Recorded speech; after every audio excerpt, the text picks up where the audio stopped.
नमस्कार, मैं हूं सुधीर चौधरी और डीडी न्यूज पर इस नए शो डी कोड में आपका बहुत बहुत स्वागत है। ये एक ऐसा शो है जहां हम और आप मिलकर खबरों को सुलझाते हैं। तो आज हम आपको भारत में हो रही जासूसी के बारे में कुछ ऐसी जानकारियां देंगे जो आपको सावधान होने में मदद करेगी। आज आप ये जानकर हैरान रह जाएंगे कि इस बार बड़ी संख्या में पाकिस्तान के जासूस भारत में यूट्यूबर और पत्रकार बनकर संवेदनशील जानकारियां जुटा रहे हैं। एनआईए को यह पता चला है कि बड़ी संख्या में पाकिस्तानी जासूस यूट्यूबर और पत्रकार बनकर हमारे सुरक्षा बलों के संपर्क में थे और पत्रकारिता के नाम पर उनसे जानकारियां जुटाते थे। पहले के जासूस, अगर आपको याद हो, तो पर्दे के पीछे छिपे रहते थे, सामने नहीं आते थे। लेकिन आज के जासूस आपकी मोबाइल फोन की स्क्रीन के पीछे छुपे हुए हैं। इसलिए आज हम यूट्यूबर्स की इसी जासूसी वाली काली स्क्रीन को आपके लिए डिकोड करेंगे। इसके बाद आपको दिखाएंगे कि 116 करोड़ हिंदुओं के देश भारत में आज भी अमरनाथ यात्रा के दौरान यात्रियों की सुरक्षा के लिए केंद्रीय सुरक्षा बलों के 42,000 जवानों को तैनात करना पड़ रहा है। आखिर हमारे अपने ही देश में तीर्थयात्रियों को इतना खतरा किससे है और क्यों है? और आखिर में बीएसएनएल के शानदार कमबैक पर हमारे खास मेहमान होंगे भारत के केंद्रीय संचार मंत्री ज्योतिरादित्य सिंधिया, और वो आज हमें बताएंगे कि उन्होंने बीएसएनएल के कमजोर होते सिग्नल्स को मजबूत कैसे किया। लेकिन सबसे पहले हमारा आपसे एक सवाल है। कल्पना कीजिए, अगर आपके आसपास वीडियो बनाने वाला कोई यूट्यूबर या रिपोर्टिंग करने वाला कोई तथाकथित पत्रकार पाकिस्तान के लिए जासूसी कर रहा हो, तो आप क्या करेंगे? ऑपरेशन सिंदूर के बाद भारत में ऐसे कई जासूसों की गिरफ्तारी हुई है जिनसे यह पता चलता है कि अब जासूसी के तौर तरीके और जासूसों का भेष बदल चुका है। अब जासूस हमारे समाज में आम लोगों जैसी भूमिकाएं निभाकर जासूसी नहीं करते, बल्कि अब ये यूट्यूबर्स, सोशल मीडिया इन्फ्लुएंसर्स और पत्रकार बनकर भारत की जासूसी कर रहे हैं। एनआईए ने दिल्ली से सीआरपीएफ के एक एएसआई को गिरफ्तार किया है जो पाकिस्तान के एक हैंडलर को भारत के बारे में संवेदनशील सूचनाएं देता था। और ये एएसआई जो है, इसने एनआईए को जो बयान दिया है उसको जब आप देखेंगे, उसके मुताबिक सबसे पहले इसकी मुलाकात एक महिला से हुई जिसका यह कहना था कि वो चंडीगढ़ के एक न्यूज़ चैनल में रिपोर्टर है और उसे खबरों को कवर करने के लिए कुछ खास जानकारियां चाहिए होती हैं, और ये कहकर दोस्ती कर ली। कैसी जानकारियां चाहिए इस रिपोर्टर को? जैसे जम्मू कश्मीर में सीआरपीएफ का दस्ता कहां-कहां जा रहा है, कौन सी नई मूवमेंट हो रही है, सीआरपीएफ की तैनाती कहां-कहां पर है, या कोई केंद्रीय मंत्री कश्मीर में कितने दिन के दौरे पर आ रहा है, वो कहां-कहां जाएगा, ये केंद्रीय मंत्री कहां रहेंगे। और इस जासूस को एक पत्रकार के भेष में देखकर सीआरपीएफ के इस एएसआई को जरा भी शक नहीं हुआ और उसने ये सारी सूचनाएं इस पत्रकार को देनी शुरू कर दी, ये सोचकर कि ये पत्रकार है और पत्रकार तो अक्सर ये जानकारियां लेते ही रहते हैं। इसके बाद इस जासूस रिपोर्टर ने एक लड़के से इस एएसआई की बात करवाई और इस लड़के ने भी यही कहा कि वो एक रिपोर्टर है और लोगों के बीच जाकर अपने कैमरे से खबरों को कवर करता है। यह लड़का भी एक पाकिस्तानी जासूस था जिसने इस सीआरपीएफ के एएसआई को संवेदनशील जानकारी देने के लिए 12,000 रुपए और सामान्य जानकारी के लिए हर महीने 3,500 रुपए देने शुरू कर दिए। हैरानी की बात यह है कि जब इस एएसआई को फंसाकर उससे भारत के बारे में संवेदनशील सूचनाएं निकाली जा रही थीं, तब ये कश्मीर के पहलगाम में सीआरपीएफ बटालियन के साथ पोस्टेड था। सोचिए, एक ऐसा जवान जो सीआरपीएफ में वहीं कश्मीर में एक संवेदनशील जगह पर पोस्टेड है। 12 अप्रैल को पहलगाम के आतंकवादी, माफ कीजिएगा, 22 अप्रैल को पहलगाम के आतंकवादी हमले से सिर्फ 5 दिन पहले इस एएसआई का दिल्ली में ट्रांसफर हुआ था। पुलिस और एनआईए का कहना है कि जब इस एएसआई को गिरफ्तार किया गया तो इसने रिपोर्टर बनकर जासूसी करने वाले लोगों के साथ अपनी व्हाट्सएप चैट्स को डिलीट नहीं किया। और पहलगाम के आतंकवादी हमले के बाद जब भारत के गृह मंत्री अमित शाह जम्मू कश्मीर गए और वहां उन्होंने सरकार ने 50 टूरिस्ट स्पॉट्स को जब बंद कर दिया, सील कर दिया, तब ये सारी जानकारी भी इसी एएसआई ने रिपोर्टर समझकर इन पाकिस्तानी जासूसों को दे दी। और ये एक बहुत बड़ी बात है। अब आप सोचिए, भारत के होम मिनिस्टर कश्मीर जाते हैं और ये जानकारी पाकिस्तानी जासूसों को मिल जाती है, जो यहाँ पर रिपोर्टर बनकर या यूट्यूबर बनकर घूम रहे हैं। कौन कौन से टूरिस्ट स्पॉट्स को सीज कर दिया गया है, बंद कर दिया गया है, ये जानकारी भी उनको मिल रही है। जो जानकारी वो चाहते हैं वो जानकारी वो जुटा रहे हैं। जब कोई रिपोर्टर किसी सरकारी कर्मचारी, पुलिस अधिकारी या सुरक्षा बल के जवानों से अंदर की खबर मांगता है तो उस पर अक्सर लोग शक नहीं करते। इसी तरह जब कोई यूट्यूबर भी कहीं संवेदनशील जगह पर जाकर कोई वीडियो बनाता है तो उस पर भी लोगों को आमतौर पर शक नहीं होता। और हमें यही लगता है कि एक रिपोर्टर का काम ऐसे ही खबरें निकालना है और यूट्यूबर का काम भी ऐसे ही जगह जगह जाकर वीडियो बनाना है। और अगर वो ऐसा कर रहे हैं तो इसमें कुछ भी गलत नहीं होगा। लेकिन अब पाकिस्तान इसी बात का फायदा उठा रहा है और वो जासूसों को यूट्यूबर और रिपोर्टर्स बनाकर आपके बीच भेज रहा है। इसमें पाकिस्तान के लोग भी हो सकते हैं और यहां रहने वाले लोग भी हो सकते हैं। आपको याद होगा, पहले हरियाणा से यूट्यूबर ज्योति मल्होत्रा को गिरफ्तार किया गया था, जो पाकिस्तान के लिए जासूसी कर रही थी। और अब इस मामले में यह पता चला कि जिन जासूसों ने सीआरपीएफ के इस एएसआई को फंसाया वो भी रिपोर्टर के भेष में जासूस थे और पत्रकार बनकर भारत के साथ गद्दारी कर रहे थे। जासूसी का यह नेटवर्क कहां तक फैला है, इसका अंदाजा आप ऐसे लगाइए कि जैसलमेर के एक सरकारी कर्मचारी को भी पाकिस्तान की जासूसी करने के लिए गिरफ्तार किया गया है। इसका नाम है शकूर खान और ये 7 बार पाकिस्तान जा चुका था और आरोप है कि आईएसआई खुद इसकी मदद से भारत में जासूसी करा रही थी। इसके अलावा आरोप है कि राजस्थान में जब कांग्रेस की सरकार थी तब उस सरकार में एक मंत्री साले मोहम्मद के पर्सनल असिस्टेंट यानी पीए शकूर खान ही थे और इसलिए पुलिस इस मामले को अब बहुत गंभीरता से ले रही है और शकूर खान से जो जानकारियां मिली उनके आधार पर कई और लोगों को गिरफ्तार किया गया है और ये लोग भी खुद को यूट्यूबर्स के तौर पर दिखाने की कोशिश कर रहे थे।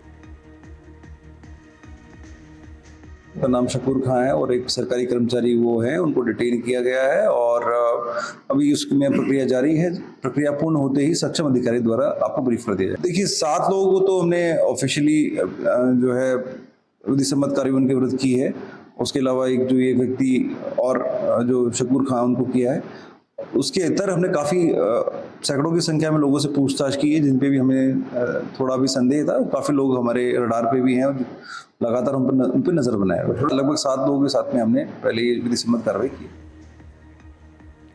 राजस्थान के ही भरतपुर से एक और व्यक्ति की गिरफ्तारी हुई जिसका नाम है कासिम और आरोप है कि यह भी पाकिस्तान के लिए जासूसी कर रहा था और पाकिस्तानी हैंडलर्स को चोरी छिपे भारत के फोन नंबर्स के सिम कार्ड दे रहा था और दावा है कि पाकिस्तानी हैंडलर्स इन्हीं सिम कार्ड से भारत में जासूसी करने वाले सुपारी यूट्यूबर्स से व्हाट्सएप पर चैट करते थे और ज़्यादातर ये सारी जानकारियां व्हाट्सएप पर ही मंगाई जाती थी। यूट्यूबर ज्योति मल्होत्रा के मामले में कुछ व्हाट्सएप चैट सामने आई थी और उत्तर प्रदेश के एंटी टेरर स्क्वाड ने वाराणसी से जिस तुफैल नाम के व्यक्ति को गिरफ्तार किया था वो भी व्हाट्सएप पर वीडियोस भेजा करता था और आरोप है कि उसने एक यूट्यूबर की तरह वाराणसी के कुछ घाट और रेलवे स्टेशन का वीडियो बनाकर और कुछ तस्वीरें खींचकर व्हाट्सएप पर पाकिस्तानी हैंडलर्स को भेजी थी। अब यहां समझने वाली बात यह है कि व्हाट्सएप हर कोई इस्तेमाल करता है और जब व्हाट्सएप पर कोई जानकारी शेयर की जाती है तो उससे यह भाव नहीं आता कि वो व्यक्ति जासूसी कर रहा है। आम लोग भी न जाने कितने प्रकार के वीडियोस एक दूसरे को व्हाट्सएप पर भेजते रहते हैं, कितने सारे मैसेजेस एक दूसरे को भेजे जाते हैं। दूसरी चुनौती है कि व्हाट्सएप अमेरिका की मेटा कंपनी का है और ये कंपनी कहती है कि व्हाट्सएप पर भेजे गए मैसेजेस को आपके और जिस व्यक्ति को वो मैसेज भेजा गया है उसके अलावा दुनिया में कोई और नहीं पढ़ सकता, ये मैसेज पढ़ा ही नहीं जा सकता। और इसी वजह से ये मैसेजिंग ऐप अपनी end to end encryption policy के कारण जासूसी करने वाले लोगों के लिए सुरक्षित बनते जा रहे हैं, जिसमें हमारे देश के भी कुछ लोग पाकिस्तान की मदद कर रहे हैं और उसे भारत के सिम कार्ड्स चोरी छिपे दे रहे हैं। तो व्हाट्सएप भी आजकल काफ़ी विज्ञापन करता है, अपने ये बताता है कि आपकी जो चैट्स हैं वो हमेशा प्राइवेट रहेंगी, कोई उन्हें देख नहीं सकता, उन्हें डीकोड नहीं किया जा सकता। और इसलिए बहुत सारे लोग इस तरह की संवेदनशील जानकारियां भी इस तरह के ऐप्स के जरिए भेजते हैं। आजकल आप जानते हैं यूट्यूबर्स का ज़माना है और आप में से बहुत सारे लोग यूट्यूबर्स के कंटेंट को हर रोज़ देखते भी हैं, उन पर भरोसा भी कर लेते होंगे। लेकिन यूट्यूबर्स को देखते हुए एक बात दिमाग में ज़रूर रखिएगा कि इनमें से कुछ वीडियोस मिलावटी हो सकते हैं, बेईमानी और गद्दारी से भरे हो सकते हैं। अब समय आ गया है कि जिस तरह आप मेन स्ट्रीम मीडिया के पत्रकारों को हर कसौटी पर आंकते हैं, उनकी कही हुई एक एक बात को ध्यान से सुनते हैं, फिर उनका आकलन करते हैं, उनकी विचारधारा को डिकोड करते हैं, फिर अपनी राय उनके बारे में बनाते हैं, वैसे ही आपको YouTube के जरिए फैलाई जा रही विचारधारा और दृष्टिकोण को भी अब परखना होगा। इस समय भारत में 8 करोड़ कंटेंट क्रिएटर्स और 11 लाख एक्टिव YouTube चैनल्स हैं।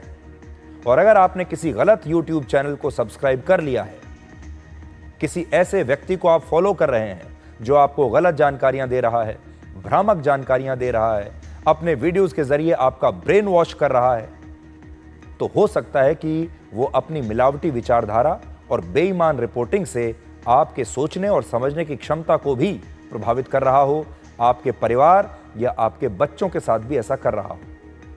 एक बात है, हम यहाँ ये स्पष्ट करना चाहते हैं कि हमने ये शब्द तो इस्तेमाल किया यूट्यूबर्स, लेकिन सारे यूट्यूबर्स ऐसे नहीं हैं। आज भी ज़्यादातर यूट्यूबर्स ईमानदार हैं, अपना काम अच्छे से करते हैं।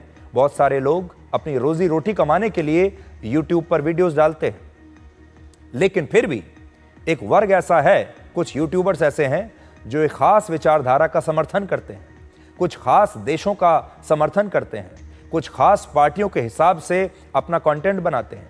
आपको पता है कि अगर आप इस व्यक्ति के यूट्यूब चैनल पर जाएंगे तो वो क्या कहने वाला है, किसकी बुराई करेगा और किसकी तारीफ करेगा। जैसे आज भी हमारे देश में ऐसे बहुत सारे यूट्यूबर्स हैं जो इस प्रकार के वीडियोस बनाते हैं जिनमें पाकिस्तान का पक्ष आपको मजबूत दिखता है और भारत का पक्ष आपको कमजोर दिखाई देता है। ऐसे बहुत सारे यूट्यूबर्स हैं जो पत्रकार बनकर या यूट्यूब पर आकर अपने वीडियोस के जरिए आज भी ये जानने के लिए बेताब रहते हैं कि भारत के पाकिस्तान के साथ युद्ध में कितना नुकसान हुआ है, भारत के कितने प्लेन गिरे हैं। वो हर रोज यही सवाल लेकर आपके सामने आते हैं कि भारत को बताना चाहिए कि उसका कितना नुकसान हुआ है, भारत को बताना चाहिए कितने प्लेन गिरे हैं और कहां-कहां पर नुकसान हुआ है। उन्हें पाकिस्तान की मदद करनी है। ऐसे न जाने कितने यूट्यूबर्स और कितने लोग हैं हमारे बीच में, जिनमें हमारे देश में कुछ यूट्यूबर्स भी हैं, पत्रकार भी हैं, नेता भी हैं, जिनके बारे में पाकिस्तान का मीडिया हर रोज अपने यहाँ उनका जिक्र करता है, उनके वीडियोस को दिखाता है और पाकिस्तान में इन वीडियोस को दिखा दिखाकर कहा जाता है कि देखिए भारत में भारत की ही सरकार का कितना विरोध हो रहा है। इन वीडियोस को दिखाकर पाकिस्तानी मीडिया ये कहता है कि देखिए भारत के अपने लोग ही भारत की सेना के साथ नहीं हैं, भारत में रहने वाले अपने लोग ही अपने देश की सरकार पर यकीन नहीं कर रहे और वो चाहते हैं कि कुछ यूट्यूबर्स, कुछ पत्रकार ऐसे वीडियोस बनाएं जिसमें भारत को लेकर सवाल पैदा हो, जिसमें शक पैदा किया जाए कि ये युद्ध तो पाकिस्तान जीता है, भारत तो जीता नहीं है। भारत ने जो रक्षा सौदे किए हैं कैसे उन पर सवाल उठाया जाए, भारत के पास जो अपने हथियार हैं कैसे उस पर सवाल उठाया जाए, कैसे ये बताया जाए कि पाकिस्तान के जो मिसाइल्स हैं, पाकिस्तान के पास जो चीन में बने हुए हवाई जहाज़ हैं, वो उन्होंने कितना शानदार काम किया है। कैसे दुनिया में साबित किया जाए कि चीन में बने हुए हथियार जो पाकिस्तान इस्तेमाल कर रहा था वो कितने शानदार हैं और भारत के हथियार और भारत के फाइटर जेट्स उसके सामने टिक नहीं पाए। ऐसे बहुत सारे वीडियोस आपको देखने को आज मिलते होंगे। ये लोग कहते हैं कि हम निष्पक्ष पत्रकारिता कर रहे हैं, ये लोग कहते हैं कि हम तो अभिव्यक्ति की आज़ादी का फ़ायदा उठा रहे हैं, हम तो जो सच है वो बता रहे हैं। लेकिन आपको अब देखना होगा कि इनमें से कितनी वीडियोस नकली हैं, बेईमान हैं और ये हो सकता है कि इनके पीछे इनका जो रिमोट कंट्रोल है वो कहीं किसी और के पास हो। आपको याद होगा यूट्यूबर ज्योति मल्होत्रा भी पहलगाम में जो हमला हुआ था उसके बाद हमारे देश की अपनी सरकार हमारे अपने सुरक्षा बलों और हमारे देश के ही अपने लोगों की आलोचना कर रही थी अपने वीडियो में, और उसके इस वीडियो को लाखों लोगों ने देखा और तब उन्हें यह लगा कि यह यूट्यूबर शायद निष्पक्ष बात कर रही है और सही मुद्दे को उठा रही है।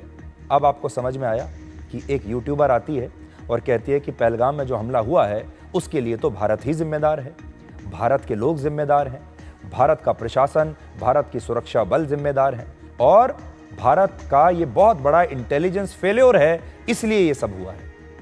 और ये अकेली यूट्यूबर नहीं है, आपको ऐसे बहुत सारे पत्रकार उसके बाद मिले होंगे जिन्होंने इसी प्रकार के वीडियोस यूट्यूब पर डाले हैं। आखिर में आपसे बस ये कहना चाहते हैं कि जिस तरह लोकतंत्र में आप बहुत सोच समझकर अपनी सरकार को चुनते हैं, बहुत सोच समझकर अपना वोट डालते हैं, ठीक वैसे ही अब इस डिजिटल युग में आपको अपने यूट्यूबर्स भी बहुत सोच समझकर चुनने होंगे। अब हम आपको भारत के रक्षा मंत्री राजनाथ सिंह का एक तूफानी भाषण दिखाएंगे जो उन्होंने समुद्र की लहरों के बीच आईएनएस विक्रांत से दिया है। INS Vikrant made in India aircraft carrier है जो ऑपरेशन सिंदूर के दौरान अरब सागर में पाकिस्तान के कराची शहर पर नजर गाड़ कर बैठा हुआ था। आज रक्षा मंत्री राजनाथ सिंह ने गोवा में तैनात इसी आईएनएस विक्रांत से पाकिस्तान को 3 बहुत ही कड़े संदेश दिए हैं। पहला, उन्होंने कहा कि ऑपरेशन सिंदूर तो सिर्फ एक वार्म अप था और अगर अगली बार पाकिस्तान ने कुछ ऐसी हरकत की तो हमारी नौसेना एक्शन में आ जाएगी और फिर भगवान ही जानता है कि पाकिस्तान का क्या होगा। दूसरा, नौसेना ने 1971 के युद्ध में पाकिस्तान के 2 टुकड़े कर दिए थे, लेकिन अब नौसेना जरूरत पड़ने पर उसके 4 टुकड़े भी कर सकती है। और तीसरी बड़ी बात उन्होंने ये कही कि अब पाकिस्तान ने कुछ किया तो पहला वार नौसेना की तरफ से होगा, यानी अगली बार भारत नेवल स्ट्राइक के लिए तैयार रहेगा।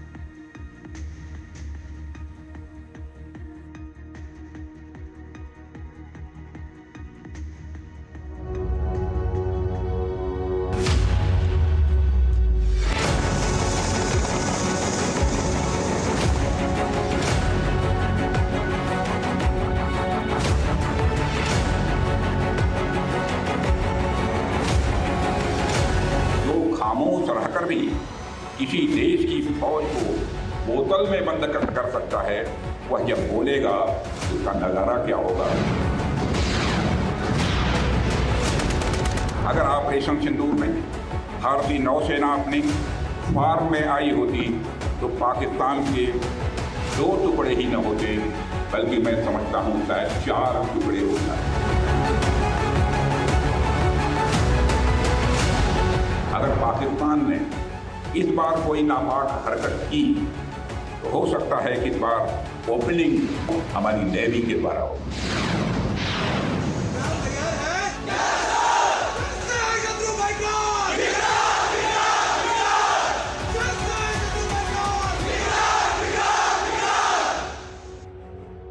अब तक जो हुआ वह तो वार्म अप था। अब तक जो हुआ वह तो वार्म अप था। अगर पाकिस्तान से फिर यदि कोई जरूरत की तो इस बार नेवी भी हरकत में आएगी और फिर भगवान ही जानता है कि पाकिस्तान का क्या होगा। साथियों, ऑपरेशन सिंदूर के दौरान भारतीय नौसेना ने अपनी साइलेंट सर्विस से हर भारतवासी को प्रभावित किया है। खामोश रहकर भी भारतीय सेना ने पाकिस्तानी सेना को बांध कर रखने में कामयाबी हासिल की है। जरा सोचिए, जो खामोश रहकर भी किसी देश की फौज को बोतल में बंद कर सकता है, वह जब बोलेगा तो उसका नज़ारा क्या होगा, इसकी आप कल्पना कर सकते हैं। इस बार तो पाकिस्तान को भारतीय नौसेना की फायर पावर का सामना नहीं करना पड़ा, मगर दुनिया जानती है अगर पाकिस्तान ने इस बार कोई नापाक हरकत की तो हो सकता है कि इस बार की ओपनिंग और किसी के द्वारा ना हो, हमारी नेवी के द्वारा होगी। असल में पाकिस्तान भारत की नौसेना से काफी घबराता है, क्योंकि वर्ष 1971 के युद्ध में भारतीय नौसेना ने समुद्र में अपनी ताकत दिखाकर पाकिस्तान के 2 टुकड़े कर दिए थे। और आज भी पाकिस्तान में जब बलूचिस्तान के लोग आंदोलन करते हैं तब पाकिस्तान को यही डर सताता है कि बलूचिस्तान को अरब सागर में भारतीय नौसेना का साथ कहीं ना मिल जाए। पाकिस्तान की लगभग 80% समुद्री सीमा बलूचिस्तान के प्रांत में ही आती है और यही कारण है कि बलूचिस्तान में जब आंदोलन होता है, जब भी आंदोलन होता है, तब पाकिस्तान को अरब सागर में भारतीय नौसेना का डर सताता है। आपको जानकर गर्व होगा कि भारत के पास दुनिया की 5वीं सबसे मजबूत नौसेना है, जबकि पाकिस्तान की नौसेना 27वें नंबर पर आती है। भारत के पास 2 एयरक्राफ्ट कैरियर्स हैं, जबकि पाकिस्तान के पास एक भी नहीं है। भारत के पास 18 सबमरीन्स हैं, पाकिस्तान के पास सिर्फ 8 हैं। भारत के पास समुद्री सीमा की निगरानी के लिए 135 पोत हैं, जबकि पाकिस्तान के पास इसके आधे 69 हैं। भारत के पास 13 नौसेना विध्वंसक हैं, जबकि पाकिस्तान के पास एक भी नहीं है। और भारत के पास 14 युद्धपोत हैं, जबकि पाकिस्तान के पास 9 युद्धपोत हैं। तो हमारे देश में और पाकिस्तान में और दुनिया भर में जो लोग पाकिस्तानी सेना की पैरवी करते हैं, जो लोग भारतीय सेना पर सवाल उठाते हैं, आज उन्हें ये आंकड़े ध्यान से देख लेने चाहिए। आज हमारे देश के बहुत सारे लोगों को ये बात पता नहीं होगी कि एक जमाने में भारत को समुद्र की सबसे बड़ी ताकत, सबसे बड़ी शक्ति माना जाता था और पश्चिमी देशों की नौसेनाएं हमारी नौसेना से कमजोर थी। भारत की समुद्री सीमा 11,098 किलोमीटर लंबी है, जो पूरी दुनिया में 14वें स्थान पर है। आप इस समय अपनी स्क्रीन पर इस नक्शे को देखिए, जिसमें भारत हिंद महासागर के बिल्कुल मध्य में स्थित है और पूर्वी अफ्रीका, मध्य एशिया, दक्षिण पूर्वी एशिया और ऑस्ट्रेलिया तक किसी भी समुद्री व्यापार के लिए भारत उसके केंद्र में आता है।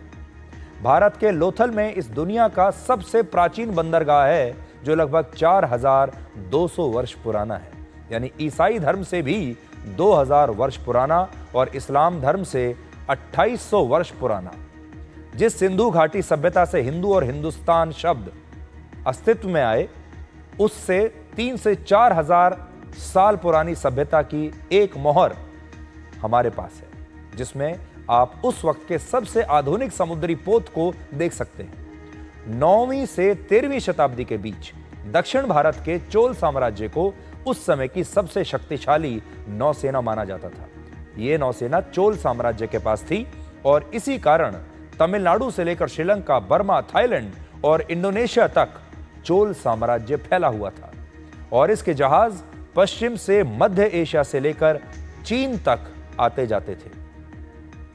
आज जिस भूखंड पर सबसे बड़ी मुस्लिम आबादी वाला देश इंडोनेशिया है, वो इंडोनेशिया भी चोल साम्राज्य के जमाने में श्री विजया हुआ करता था, जबकि थाईलैंड को स्वर्ण भूमि और द्वारवती कहा जाता था।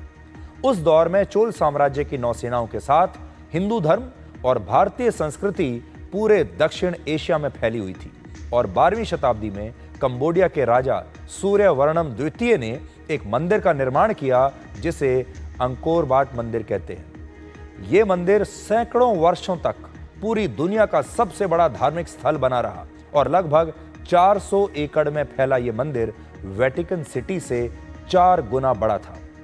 मध्य युग में भी गुजरात के व्यापारी पश्चिम एशिया और अफ्रीका तक व्यापार किया करते थे और आप सब ने अपने स्कूलों में तो यही पढ़ा होगा कि भारत के समुद्री मार्ग की खोज वर्ष 1498 में वास्को डिगामा ने की थी। आपने भी स्कूल में यही पढ़ा होगा, लेकिन एक नया अध्ययन, एक नई स्टडी ये कहती है कि वास्को डिगामा को भारत का समुद्री मार्ग एक गुजराती व्यापारी ने ही बताया था, जिसका नाम था कांजी मलाम। जून 2017 में जब प्रधानमंत्री मोदी पुर्तगाल में थे, तब उन्होंने भी इस गुजराती व्यापारी और भारत की समुद्री शक्ति का जिक्र किया था।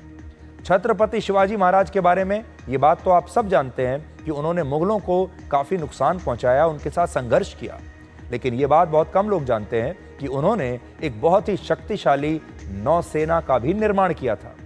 छत्रपति शिवाजी महाराज उस जमाने में ये बात जानते थे कि एक महाशक्ति बनने के लिए एक समुद्री शक्ति बनना कितना आवश्यक है।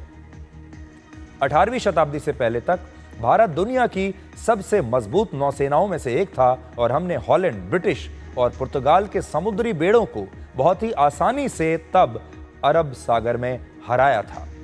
लेकिन 18वीं शताब्दी तक आते आते भारत की नौसेना कमजोर हुई और ईस्ट इंडिया कंपनी ने समुद्र के रास्ते भारत में आकर एक दिन हमारे इस देश को अपना गुलाम बना दिया। हालांकि आज़ादी के बाद भारत की नौसेना ने अपनी खोई हुई पहचान को फिर से हासिल करने के लिए कई बड़े कदम उठाए हैं और सबसे पहले वर्ष 1961 में आईएनएस विक्रांत के रूप में भारत को एक एयरक्राफ्ट कैरियर मिला और उस वक्त भारत एशिया का पहला देश था जिसकी नौसेना के पास अपना एयरक्राफ्ट कैरियर था। इसके बाद भारत की नौसेना और मजबूत होती चली गई और मौजूदा वक्त में पाकिस्तान जैसे देश भारत की नौसेना से बहुत पीछे हैं। भारत के पास आईएनएस विक्रांत और आईएनएस विक्रमादित्य के रूप में 2 एयरक्राफ्ट कैरियर हैं। पूरी दुनिया में सिर्फ चीन और अमेरिका ही 2 ऐसे देश हैं जिनके पास भारत से ज्यादा एयरक्राफ्ट कैरियर्स हैं। INS Vikrant made in India aircraft carrier है जिस पर एक समय में 30 फाइटर जेट्स और हेलीकॉप्टर्स रह सकते हैं।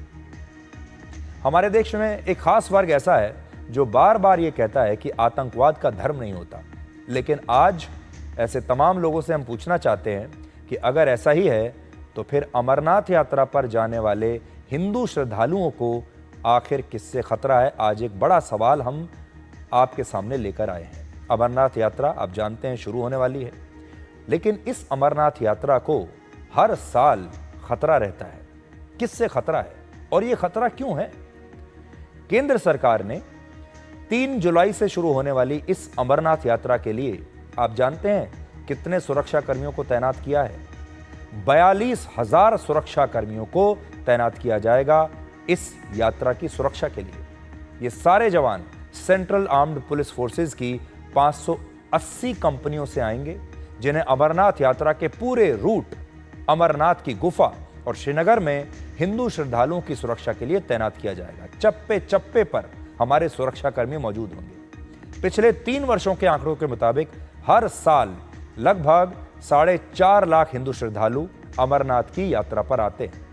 इस हिसाब से देखें तो सरकार ने जम्मू कश्मीर पुलिस के अलावा इस बार हर 10 हिंदू श्रद्धालुओं पर केंद्रीय सुरक्षा बलों का 1 सुरक्षाकर्मी तैनात किया है। हर 10 श्रद्धालुओं पर 1 सुरक्षाकर्मी। और ऐसा नहीं कि ये पहली बार हो रहा है। हर बार सरकार को अमरनाथ यात्रा पर जाने वाले हिंदू श्रद्धालुओं की चिंता ऐसे ही होती है क्योंकि आतंकवादी बार बार इस यात्रा को और हिंदू श्रद्धालुओं को अपना निशाना बनाते हैं। वर्ष 1993 से लेकर 2017 के बीच अमरनाथ यात्रा पर हुए आतंकवादी हमलों में 53 लोगों की हत्या हो चुकी है और ये खतरा हर साल रहता है। यहाँ पर एक बड़ा पॉइंट ये है कि अमरनाथ यात्रा के जिन 2 रूट्स में से जिस रूट से सबसे ज्यादा हिंदू श्रद्धालु गुजरते हैं वो पहलगाम से निकलता है, क्योंकि पहलगाम से अमरनाथ गुफा की दूरी सिर्फ 48 किलोमीटर है और आप जानते हैं पहलगाम में अभी थोड़े दिन पहले क्या हुआ था। आज जब हमारे देश में 1 महीने की वार्षिक अमरनाथ यात्रा शुरू होने वाली है, तभी उसी समय सऊदी अरब में जून के महीने में हज यात्रा भी शुरू होने वाली है। तो जुलाई में हमारे यहाँ अमरनाथ यात्रा शुरू होगी और उससे थोड़ा पहले हज यात्रा शुरू होगी और इस हज यात्रा में भारत की तरफ से लगभग 1.5 लाख लोग शामिल होने के लिए जा रहे हैं। 1.5 लाख। लेकिन सोचिए, आपने क्या कभी ऐसा देखा कि इन हज यात्रियों को एयरपोर्ट पहुंचाने के लिए सरकार ने सुरक्षा बल के जवानों को कभी तैनात किया हो? इन हज यात्रियों के लिए चप्पे चप्पे पर कोई सुरक्षा तैनात करने की जरूरत पड़ी हो? इन हज यात्रियों के लिए कभी कोई जान का खतरा पैदा हुआ हो? हमारे देश में आज जो कुछ भी हो रहा है वो नया नहीं है। फर्क बस इतना है कि हमने इतिहास को सही मायनों में ना तो याद रखा और ना ही ठीक से उसे पढ़ा, और सही इतिहास हमें जानबूझकर बताया ही नहीं गया। आपको लगता होगा कि पहलगाम में पहली बार कलमा न पढ़ने पर किसी हिंदू को मारा गया है, लेकिन सच ये है कि 419 वर्ष पहले सिखों के 5वें गुरु अर्जन देव जी के साथ भी बिल्कुल यही हुआ था। ये बात आपको हम आज क्यों बता रहे हैं? क्योंकि आज ही के दिन 30 मई 1606 को मुगल शासक जहांगीर के निर्देश पर बहुत निर्ममता के साथ गुरु अर्जन देव जी को जान से मार दिया गया था। मृत्यु से पहले उन्हें 2 विकल्प दिए गए थे, या तो वो इस्लाम धर्म को अपना लें और कलमा पढ़ें, या फिर अपनी मृत्यु के लिए तैयार हो जाएं। गुरु अर्जन देव जी ने इस्लाम धर्म को न अपनाकर मरना पसंद किया और सिख धर्म की रक्षा के लिए वो शहीद हो गए, और इसीलिए आज के दिन को शहीदी दिवस के रूप में मनाया जाता है। वो सिखों के चौथे गुरु रामदास जी के पुत्र थे और उन्होंने सिख धर्म का संगठित रूप में विस्तार किया था। पहली बार आदि ग्रंथ का संकलन भी उन्होंने ही किया था, जो आगे चलकर श्री गुरु ग्रंथ साहिब बना। गुरु अर्जन देव जी की बढ़ती लोकप्रियता और उनका दिल्ली के कुछ राजघरानों के साथ संबंध उस समय के मुगल शासक जहांगीर को खटकने लगा था, और जहांगीर को यह डर था कि सिख धर्म कहीं एक बड़ी राजनीतिक शक्ति न बन जाए, और इसी डर के कारण जहांगीर ने पहले उन पर भारी जुर्माने लगाए, फिर उनकी संपत्ति को जब्त कर लिया, और जब इससे भी गुरु अर्जन देव जी झुके नहीं तो उन पर विद्रोही गतिविधियों में शामिल होने का आरोप लगाया और उन्हें लाहौर की जेल में बंदी बना लिया। यहां मुगलों ने उन्हें इस्लाम धर्म अपनाने के लिए मजबूर किया, और जब वो तैयार नहीं हुए तो उन्हें बहुत सारी यातनाएं दी गई। पहले उन्हें जलते हुए लोहे के तवे पर बैठाकर उनकी त्वचा को जला दिया गया। इसके बाद उनके शरीर पर उबलती हुई रेत डाली गई, और कुछ पुस्तकों में तो यह भी लिखा है कि उन्हें खौलते हुए पानी में डाला गया, और इसके बाद उनकी मृत्यु हो गई। इस सब के पीछे उसी अकबर का बेटा जहांगीर था, जिसे हमारे इतिहास की किताबों में अकबर द ग्रेट बताकर उसका महिमा मंडन किया गया। गुरु अर्जन देव जी की शहादत सिख धर्म की रक्षा के लिए पहली शहादत थी, और आप में से बहुत सारे लोगों को यह बात शायद पता ना होगी कि अमृतसर के गोल्डन टेम्पल यानी हरमिंदर साहिब की नींव भी उन्होंने ही रखी थी, और यह वही गोल्डन टेम्पल है जिसे पाकिस्तान ने इस युद्ध के दौरान नष्ट करने की कोशिश की थी, निशाना बनाया था, और इस हमले को हमारी सेना ने तब नाकाम कर दिया था। इससे यह पता चलता है कि स्वर्ण मंदिर पर हमला करना या पहलगाम में कलमा न पढ़ने पर लोगों की हत्या कर देना, इनमें कुछ भी नया नहीं है। ये पहले भी हो चुका है, ये कहानी हम पहले भी सुन चुके हैं, ये कहानी हम पहले भी देख चुके हैं। बस फर्क ये है कि हमारे देश के लोग इन कहानियों को भूल जाते हैं। दुख की बात यह है कि जिस जहांगीर ने गुरु अर्जन देव जी को इस्लाम धर्म के नाम पर इतनी बेरहमी से उनकी हत्या की, उसके नाम पर दिल्ली में कनॉट प्लेस के पास एक सड़क है जिसे जहांगीर रोड प्रेस एनक्लेव कहते हैं, लेकिन इसी दिल्ली में गुरु अर्जन देव जी के नाम पर किसी मुख्य सड़क का नाम नहीं है। इसलिए आज ये मांग उठनी चाहिए कि सरकार को इस जहांगीर रोड का नाम बदलकर गुरु अर्जन देव रोड करना चाहिए, और हमारी मौजूदा पीढ़ी को गुरु अर्जन देव जी के बारे में बताना चाहिए, जिन्होंने धर्म की रक्षा के लिए अपनी शहादत दे दी। पाकिस्तान ने भारत के स्वर्ण मंदिर के साथ जम्मू के पुंछ में भी सिंह सभा गुरुद्वारे को अपना निशाना बनाया था, और आज भारत के गृह मंत्री अमित शाह ने भी इसी गुरुद्वारे का दौरा किया।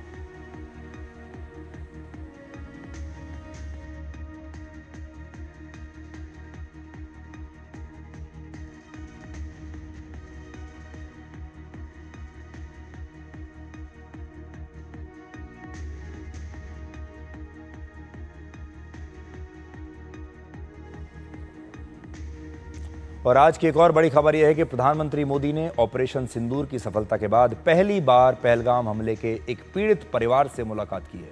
इस हमले में कानपुर के शुभम द्विवेदी को आतंकवादियों ने कलमा न पढ़ने पर जान से मार दिया था, जो सिर्फ 30 वर्ष के थे, और 2 महीने पहले ही 12 फरवरी को उनकी शादी हुई थी।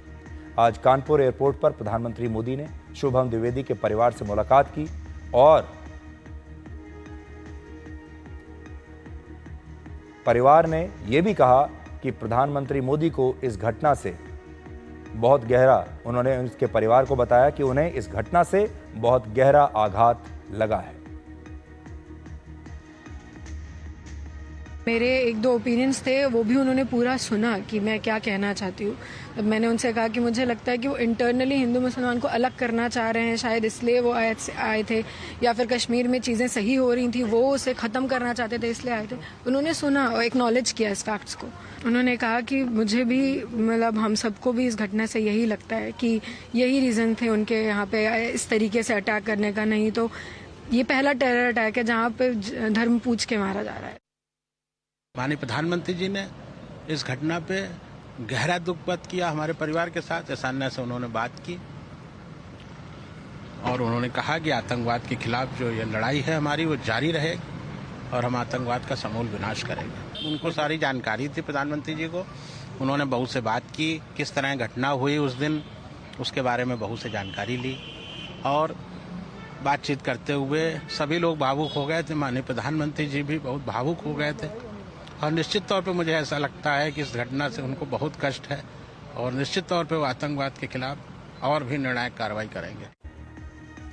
आपको याद होगा इसी हफ्ते हमने अपने विश्लेषण में आपको बताया था कि बीएसएनएल ने कैसे एक शानदार कमबैक किया है और जनवरी से मार्च की तिमाही में 280 करोड़ रुपए का मुनाफा कमाया है। और आज हमने इसी विषय पर केंद्रीय संचार मंत्री श्री ज्योतिरादित्य सिंधिया से बात की और उन्होंने हमें बताया कि बीएसएनएल के कमजोर सिग्नल्स को उन्होंने मजबूत कैसे किया। ये एक इंटरव्यू जो है जब आप देखेंगे तो ये एक मैनेजमेंट क्लास के जैसा है जो बीएसएनएल के कस्टमर्स को भी देखना चाहिए, लेकिन जो लोग मैनेजमेंट सीखना चाहते हैं उन्हें भी ये इंटरव्यू देखना चाहिए। बीएसएनएल और दूरदर्शन हमारे भारत के परिवारों के सबसे पुराने साथी हैं और आज ये दोनों एक मंच पर आ रहे हैं तो मुझे लगता है कि दर्शकों के लिए भी एक बहुत ही खास मौका है। It's a special treat, so thank you so much. मुझे मेरी स्मृतियाँ बचपन के समय से दूरदर्शन के साथ इतनी जुड़ी हुई हैं। रविवार को उस ज़माने में ये कलर टीवी नहीं होता था तो रविवार को ब्लैक एंड वाइट में वो कृषि दर्शन आता था जी, शाम को चित्रहार आता था जी। और रविवार के शाम को हिंदी मूवी आती थी। तो ये पढ़ाई के समय से छुट्टी लेकर रोमांचक चीज़ें देखने का मौका अपने नानी के साथ और परिजनों के साथ हम लोगों को मिलता था और सामूहिक रूप से पूरा घर एक साथ एक ही कमरे में बैठकर, क्योंकि एक उस ज़माने में एक ही टीवी होती थी, बिल्कुल, तो एक ही टीवी के सामने पूरा घर बैठकर हम लोग देखते थे। तो आप बिल्कुल सही कह रहे हैं, जो दूरदर्शन की एक ब्रांड एक्विटी है और एक ब्रांड रिकॉल है, शायद अतिशयोक्ति नहीं होगी अगर मैं कहूं कि विश्व में सबसे एक मजबूत ब्रांड एक्विटी और ब्रांड रिकॉल है। आजकल बीएसएनएल बहुत चर्चा में है और लोग कहते हैं बीएसएनएल इज बैक और आज हमारी बातचीत का विषय भी यही है। एक केस स्टडी के तौर पर अगर हम इसको लें तो कैसे आपने इसका रिवाइवल किया? देखिए, प्रधानमंत्री जी का एक संकल्प था कि भारत में दूरसंचार के क्षेत्र में सरकारी कंपनी सर्विसेज के क्षेत्र में उपभोक्ता के लिए तत्पर रहे, सदैव सुचारू रूप से अपना कार्य करे और अपने आप अपने पैरों पर भी खड़ा हो पाए। और इस शो के द्वारा मैं प्रधानमंत्री जी को बीएसएनएल के परिवार की तरफ से और भारत के 9 करोड़ 55 लाख उपभोक्ताओं की तरफ से जो बीएसएनएल के ग्राहक हैं, धन्यवाद अर्पित करना चाहता हूं कि ये प्रधानमंत्री जी का ही संकल्प था कि 3,22,000 करोड़ का एक पैकेज नहीं, 2 पैकेज नहीं, 3 पैकेज बीएसएनएल को 2021 से उन्होंने प्रदान की और वही एक स्रोत और एक नींव बनी जिसके आधार पर बीएसएनएल का टर्न अराउंड का स्क्रिप्ट तैयार किया गया था। पर देखिए, क्राउडेड मार्केट है, आपके सामने प्राइवेट सेक्टर के बड़े बड़े जायंट्स हैं, मल्टीनेशनल कंपनियां हैं, लोग मर्ज करके बड़ी बड़ी एंटिटीज बना रहे हैं। बीएसएनएल खोता जा रहा था बाजार में, उसकी वापसी आपने कैसे की इन कॉम्पिटिटिव कंडीशंस में?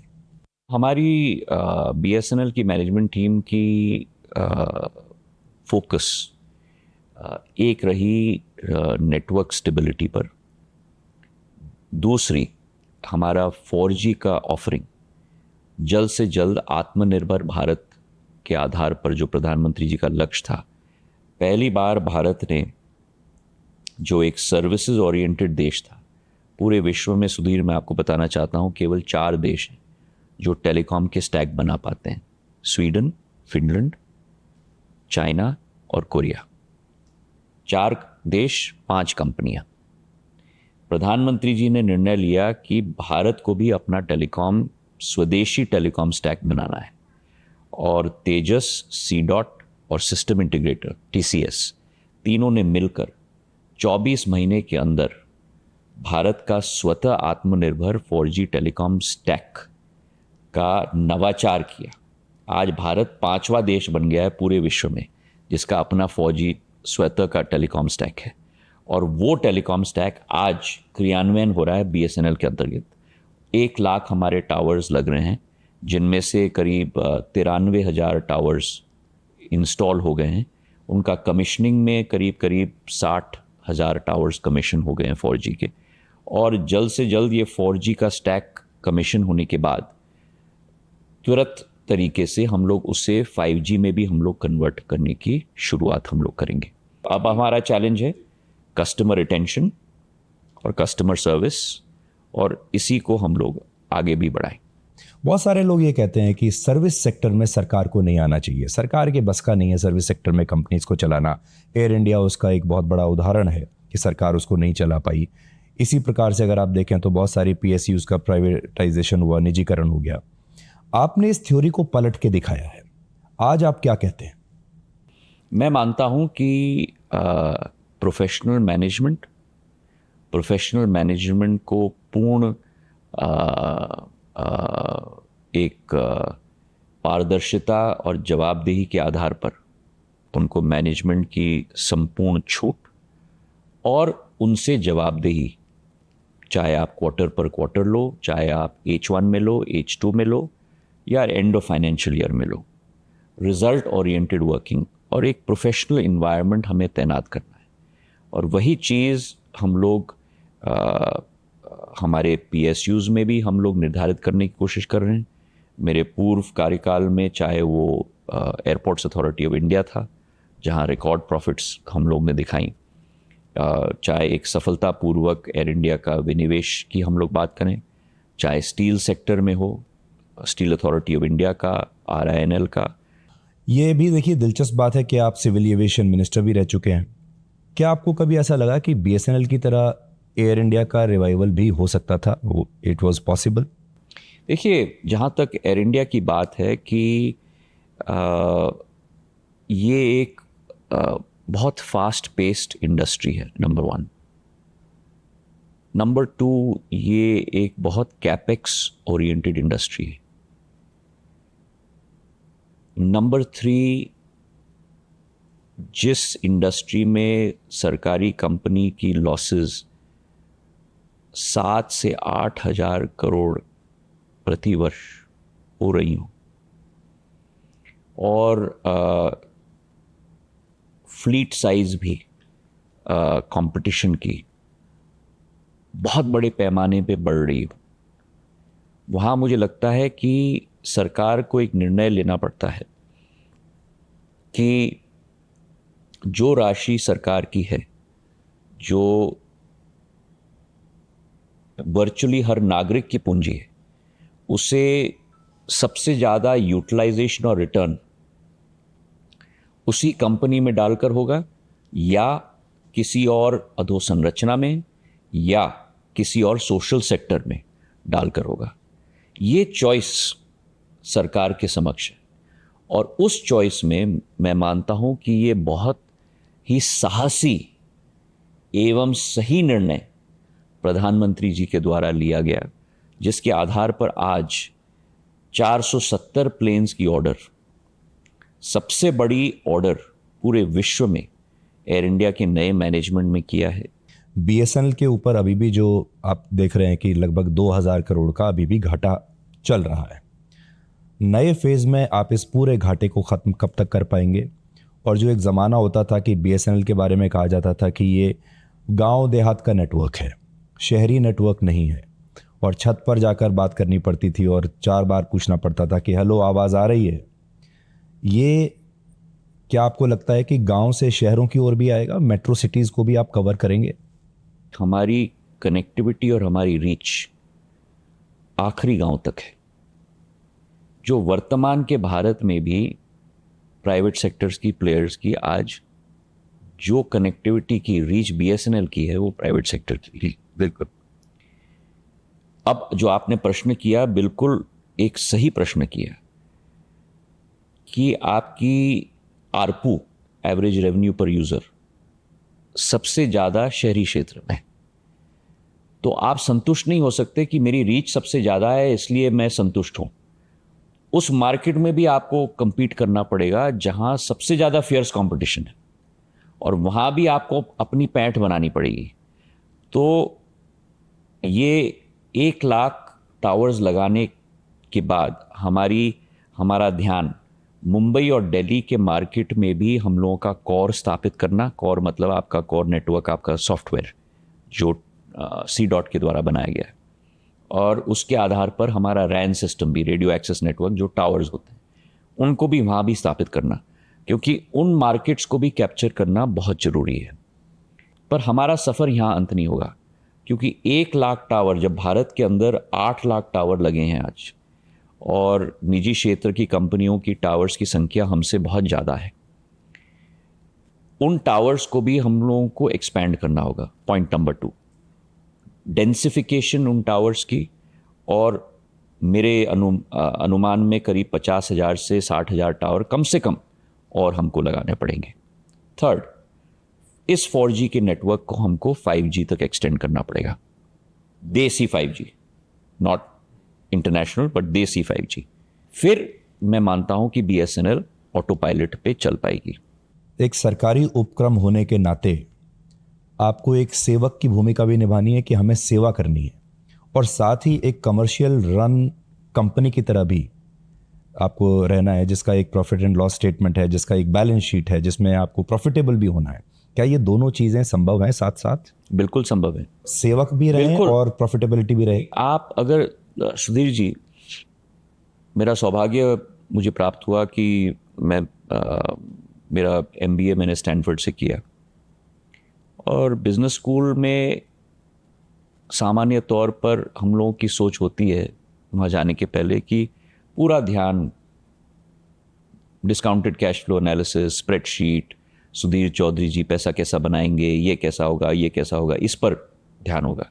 नहीं, किसी भी विश्व की किसी भी संस्था, आप केस स्टडीज उठा लो, अगर चाहे वो कंपनी हो, चाहे वो स्वयं सहायता समूह हो, अगर आपने अपने विजन पे, आपने अपने मिशन पे और अपने गोल्स पर अपना 100% नहीं 200% ध्यान केंद्रित किया, आपका बॉटम लाइन अपने आप आएगा।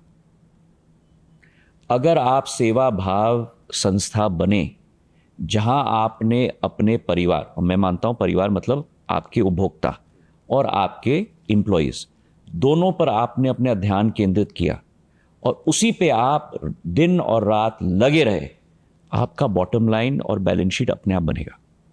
आपकी जो मास्टर्स डिग्री है मैनेजमेंट में, ये इसमें कितना काम आई? बहुत, दोनों चीज़ मैं आपको कहूँ, MBA भी और मेरी नौकरी भी। मैंने 6 साल इन्वेस्टमेंट बैंकिंग में नौकरी की, न्यूयॉर्क में, हांगकांग में, मुंबई में। उसका अनुभव और मेरा बिजनेस स्कूल की डिग्री, दोनों का बहुत लाभ मुझे अपने सारे जिम्मेदारियों में मिला है।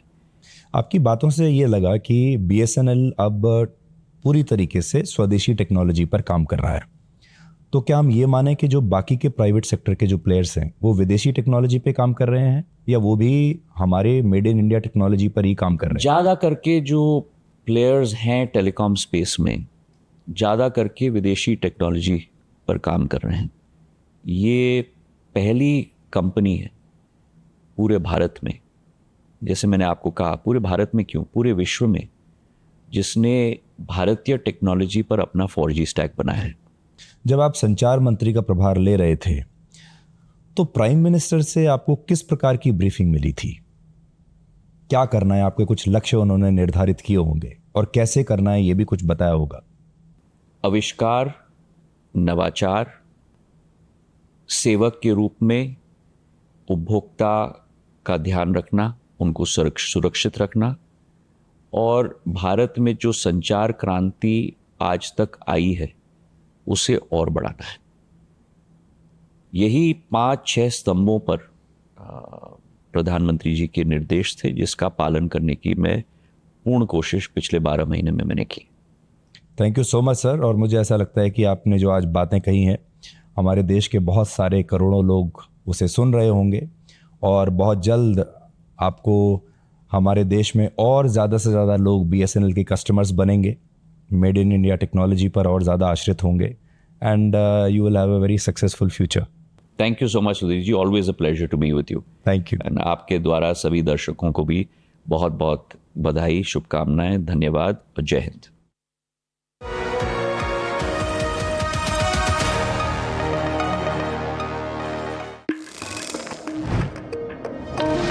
कौन है जो देश की वायरिंग को सेफ बनाता है? कौन है जो देश की वायरिंग को इको फ्रेंडली बनाता है? कौन है जो जोड़े देश को?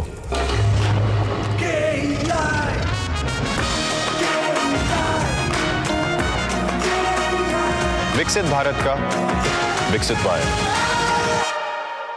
Become a proud Prestigian. Pursue BBA and MBA at PIMR Indore. Get 100% placement support. Industry-focused curriculum. Shaping leaders since 1994. Join PIMR Indore. पापा घर तो बहुत सुंदर बनने वाला है और अंदर से मजबूत भी, बिल्कुल एक फौजी की तरह, जो फैमिली को रखे सेफ।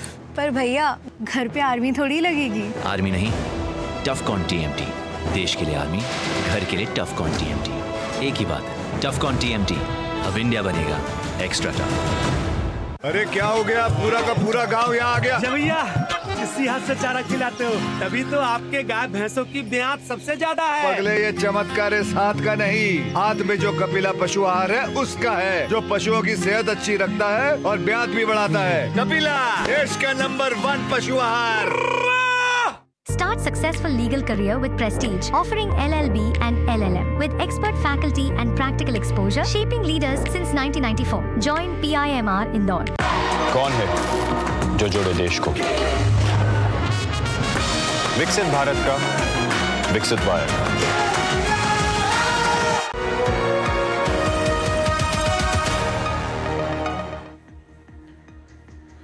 तो ब्रेक से पहले आपने देखा दूरदर्शन और BSNL का ये शानदार कॉम्बो, और आप जानते हैं कि ये 2 ब्रांड्स ऐसे हैं, ये आपके परिवार के सबसे पुराने दोस्त हैं, आपके परिवार के सबसे पुराने सदस्य हैं, और इस देश में शायद ही कोई ऐसा परिवार रहा होगा जिसके घर में दूरदर्शन नहीं रहा होगा और जिसने MTNL या BSNL का फ़ोन इस्तेमाल ना किया हो। अब आप ये देखिए कि भारत और पाकिस्तान में क्या अंतर है। 28 मई को भारतीय सेना के प्रमुख जनरल उपेंद्र द्विवेदी अपनी पत्नी के साथ सतना जिले के चित्रकूट पहुंचे और यहां उन्होंने जगत गुरु रामभद्राचार्य जी से मुलाकात की। लेकिन अब इस मुलाकात पर भी विवाद हो रहा है। हमारे देश के कुछ नेता, कुछ पत्रकार, कुछ लोग इस पर आपत्ति जता रहे हैं और कह रहे हैं कि जनरल उपेंद्र द्विवेदी धर्मनिरपेक्ष भारत के सेना प्रमुख हैं और वो अपनी यूनिफॉर्म में एक विशेष धर्म के जगत गुरु से, धर्म गुरु से कैसे मिल सकते हैं। सोचिए, एक तरफ पाकिस्तान है जहां के प्रधानमंत्री और सेना के आर्मी चीफ ये कहते हैं कि वो नमाज पढ़कर भारत पर हमला करने वाले थे, पहले नमाज पढ़ेंगे और फिर भारत पर हमला करेंगे, ऐसा वो कहते हैं। उस पर कोई विवाद नहीं हो रहा, कोई उसके बारे में बात नहीं कर रहा। लेकिन हमारे देश में हमारे army chief general Upendra Dwivedi ने जगत गुरु रामभद्राचार्य जी से अगर आशीर्वाद ले लिया तो इस पर एक नया विवाद खड़ा हो रहा है और उनकी आलोचना की जा रही है। यहां पर 3 बातें आपको जरूर हम बताना चाहेंगे। पहली बात, सेना प्रमुख और दूसरे सैन्य अधिकारियों को आधिकारिक कार्यक्रमों के अलावा निजी कार्यक्रमों में भी सेना की वर्दी पहनकर जाने की इजाजत होती है। दूसरा, ऐसा पहली बार नहीं है जब कोई सेना प्रमुख सेना की वर्दी में किसी निजी कार्यक्रम में शामिल हुआ। इससे पहले भारत के पहले CDS स्वर्गीय जनरल बिपिन रावत आर्मी की यूनिफॉर्म में बद्रीनाथ गए थे और इसी महीने सेना के कुछ अधिकारी उत्तराखंड के गुरुद्वारा हेमकुंड साहिब भी गए थे और वहां उन्हें सेना की वर्दी में ही धार्मिक चिन्ह सौंपे गए थे। और तीसरा, भारतीय सेना में होने का मतलब यह है कि आपको अपने धर्म पर, यह मतलब बिल्कुल नहीं है कि आपको अपने धर्म पर शर्मिंदा होना पड़े या अपने धर्म को बिल्कुल निजी रखना पड़े। हर रेजिमेंट के अपने धार्मिक स्थल होते हैं। सेना में तो धर्म को बड़े सम्मान से देखा जाता है, वॉर क्राई होती है, उनके अपने चिन्ह होते हैं। लेकिन हमारे देश में कुछ लोग गिद्ध की तरह इस पर भी राजनीति करते हैं। और इसी साल एक इंटरव्यू में जनरल उपेंद्र द्विवेदी ने कहा था कि वो सभी धर्मों को मानने वाले व्यक्ति हैं, और जब उनकी जम्मू कश्मीर की 18वीं बटालियन में भर्ती हुई तब वहां उसमें मंदिर, मस्जिद, गुरुद्वारा, देवी काली और महाकाल सब एक छत के नीचे थे। See, if army chief is religious, I am very religious. What is my religion? I am multi-religious.